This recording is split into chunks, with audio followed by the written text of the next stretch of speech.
আসসালামু আলাইকুম। আজ আমরা অর্থসহ সূরা কাফিরুন তেলাওয়াত শুনব। চলুন তাহলে অর্থসহ তিলাওয়াত শোনা যাক। أعوذ بالله من الشيطان الرجيم بسم الله الرحمن الرحيم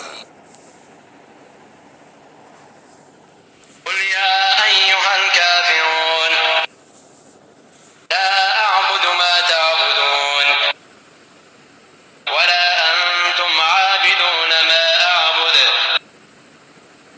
ولا أنا عابد ما عبدتم ولا أنتم عابدون ما أعبد لكم دينكم ولي دين এর অর্থ হচ্ছে পরম করুণাময় মেহেরবান আল্লাহর নামে।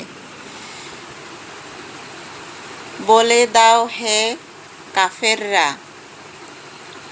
আমি তাদের ইবাদত করি না যাদের ইবাদত তোমরা করো, আর না তোমরা তার ইবাদত করো যার ইবাদত আমি করি,